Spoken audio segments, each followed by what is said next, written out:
So, what is C is called C language is called middle level language। तो आज हम discuss करेंगे C को मिडिल लेवल लैंग्वेज क्यों कहा जाता है। तो before come to the conclusion, ये हम जानने से पहले कि मिडिल लेवल लैंग्वेज क्यों कहा जाता है उससे पहले हमें पता होना चाहिए कि लो लेवल लैंग्वेज क्या होता है और हाई लेवल लैंग्वेज क्या होता है। जैसा कि इसका नाम है मिडिल, तो इसका मतलब ये है ये it is in the middle of high level language and the low level language. So let's discuss this one by one, what is low level and the high level. Now as you can see that in a low level language, when a programmer wants to interact with the machine, suppose you want to add two number, तो अगर आपको जैसे दो number को suppose करो आपको addition करना हो, तो आप सबसे पहले कोड लिखोगे लो लेवल लैंग्वेज में। लो लेवल लैंग्वेज जैसे आपकी हो गई असेंबली लैंग्वेज, राइट। सो असेंबली लैंग्वेज भी लो लेवल लैंग्वेज को ही कहा जाता है। तो आपने कोई कोड लिखा जिसमें आपको दो नंबर को ऐड करना है, तो आपको वो दो नंबर जो आपने लिखे हैं या फिर उनका जो एडिशन करना है उनको सबसे पहले बाइनरी में लिखना पड़ेगा। When is come to low level language and if you want to interact with the computer, you must understand or you have to learn what is the machine code। आपको machine code लिखना आना चाहिए जो कि होती है binary 0 and 1। तो आपने कोड लिखा, अब वो कोड जो है डायरेक्टली इंटरेक्ट कर सकता है मशीन के साथ।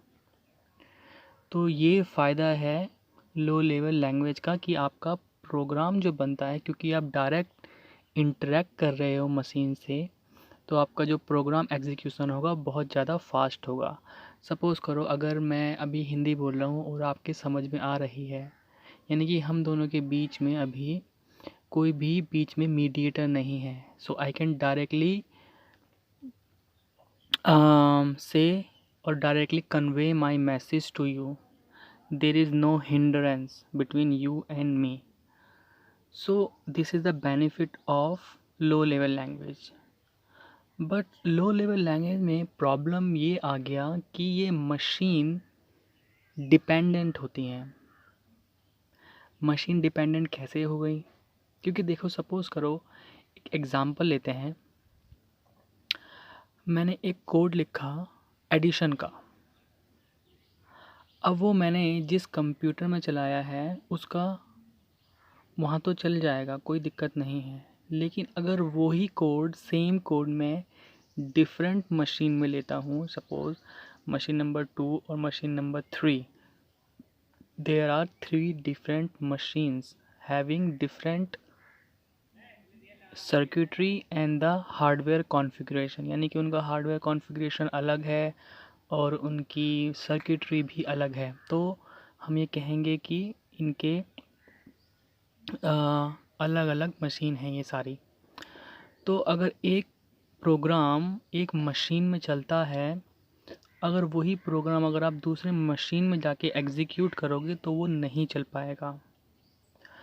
कारण सिर्फ ये है क्योंकि हर मशीन के अपने अपने रूल्स होते हैं जिसको हम निमोनिक्स करके बोलते हैं। निमोनिक्स क्या होता है? सेट ऑफ रूल्स होते हैं जो कि चेंज हो जाते हैं मशीन के अकॉर्डिंग। तो एक एग्जांपल लेते हैं जहाँ पे हम देखते हैं कि निमोनिक्स किस तरह से दिखते हैं। तो कुछ इस तरह से ये निमोनिक्स दिखते हैं।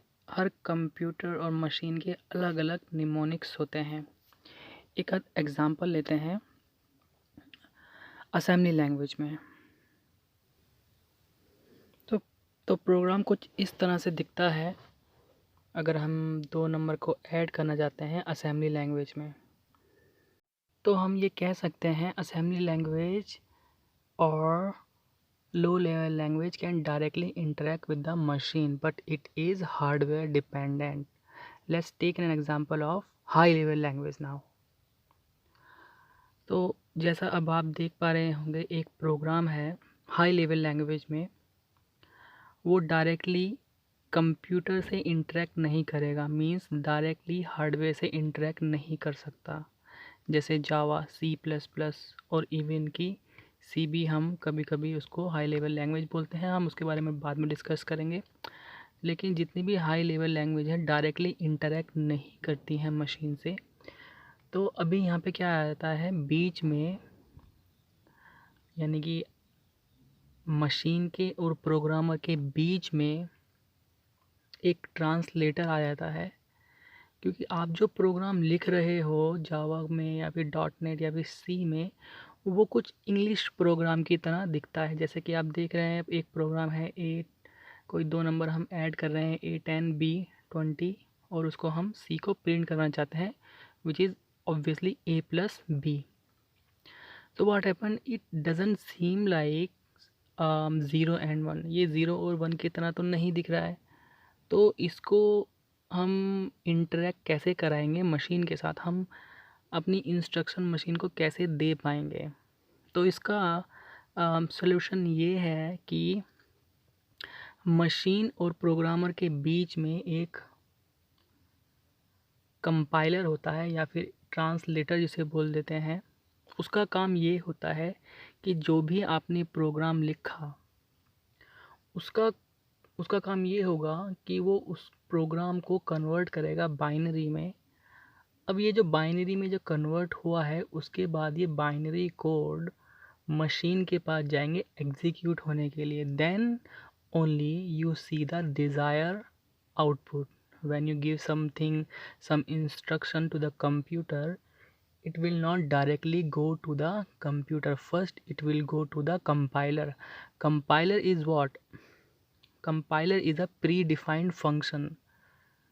It's already been programmed, already been created for the programmer, so that he or she do not need to worry about the conversion into binary. तो उनको प्रोग्रामों को 0 और 1 में कन्वर्ट करने की चिंता नहीं करनी है। ये सारा काम कंपाइलर का होता है, जो कि पहले से ही लिखा जा चुका होता है। जब आप सी का सॉफ्टवेयर डाउनलोड करेंगे, जैसे टर्बो सी हो गया, तो वो ऑलरेडी आपको कंपाइलर मिलता है, प्री डिफाइंड कोड ये आपको मिलता ही है। तो ये फ़ायदा है हाई लेवल लैंग्वेज का। दूसरी चीज़ ये है, इसमें सबसे बड़ा फ़ायदा होता है, ये जो प्रोग्राम होते हैं हाई लेवल लैंग्वेज में, ये हार्डवेयर इंडिपेंडेंट होते हैं। यानी कि अगर आपने कोई प्रोग्राम लिखा, एडिशन लिया, सपोज़ करो आपने कोई आप तो डिजिट को या फिर इंटीजर को ऐड कर रहे हैं, और वो प्रोग्राम आप दूसरी मशीन में जाके अगर आप एग्जीक्यूट करोगे तो वो मना नहीं करेगा। सो हम ये कह सकते हैं कि write once and execute anywhere और एनी और ऑन द एनी मशीन। यानी कि अगर आप प्रोग्राम लिख रहे हैं, आप उस प्रोग्राम को किसी भी मशीन में जाके एग्जीक्यूट कर सकते हैं। Write once, run anywhere. So this is the beauty of high level language. तो आई थिंक अब हम आंसर कर सकते हैं कि इसको सी लैंग्वेज को मिडिल लेवल लैंग्वेज क्यों बोलते हैं। तो इसको अब समझते हैं, एक एग्जांपल देते हैं। सो जैसे कि हम देख पा रहे हैं, सी language combines the element of high level language and the functionality of low level language। समझते हैं इसको, combines the element of high level language, इसका मतलब क्या है। हमें जैसे पता है कि सी का जो हम प्रोग्राम लिखते हैं, तो हम डायरेक्टली मशीन से इंटरेक्ट नहीं करते हैं। तो कंपाइलर होता है बीच में, जो कि हमारे प्रोग्राम को कन्वर्ट करता है बाइनरी में। तो फिर उसके बाद जाके वो मशीन में जाता है और हमारा प्रोग्राम एग्जीक्यूट होता है। दूसरी सबसे बड़ी बात ये है हाई लेवल लैंग्वेज में कि हमारा प्रोग्राम जो हम लिख रहे हैं उसको हमें एक बार ही लिखना है, ठीक है। अगर वही प्रोग्राम हम जाके दूसरी मशीन में जाके अगर हम रन करेंगे तो वो हमारा एग्जीक्यूट हो जाएगा।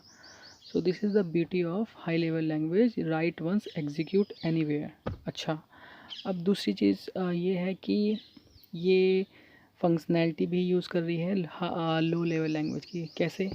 क्योंकि हम डायरेक्टली तो इंटरेक्ट नहीं कर रहे हैं मशीन से, तो फिर ये फंक्शनैलिटी लो लेवल लैंग्वेज की कैसे यूज़ कर रही है? क्योंकि लो लेवल लैंग्वेज तो डायरेक्टली इंटरेक्ट करता है मशीन से। तो how it is possible in C? तो it is possible just because इसमें हम एक कंसेप्ट आता है पॉइंटर का। तो in a C language using pointer हम डायरेक्टली इंटरेक्ट कर सकते हैं मशीन के साथ, बिट्स बाइट और एड्रेस के साथ, यानी कि जो भी मेमोरी में एड्रेसेस हैं तो उसके साथ हम डायरेक्टली इंटरेक्ट कर सकते हैं। सो this is why it is called the combination of high level language and the low level language. Now this is the only reason using C programming language one can develop system software and application software, यानी कि system software भी आप बना सकते हो सी का use करते हुए और एप्लीकेशन सॉफ्टवेयर भी बना सकते हो। अच्छा, सिस्टम सॉफ्टवेयर क्या होता है? सिस्टम सॉफ्टवेयर जिसमें आप डायरेक्टली इंटरेक्ट कर रहे हो मशीन के साथ, जैसे आपका operating system, driver. So these are the example of system software. Okay.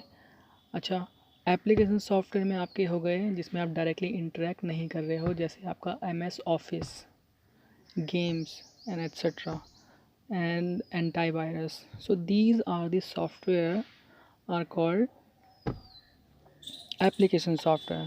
So I think I have cleared this point why it is called middle level language, because it combines the element of high level language and the functionality of low level language. Thank you for watching.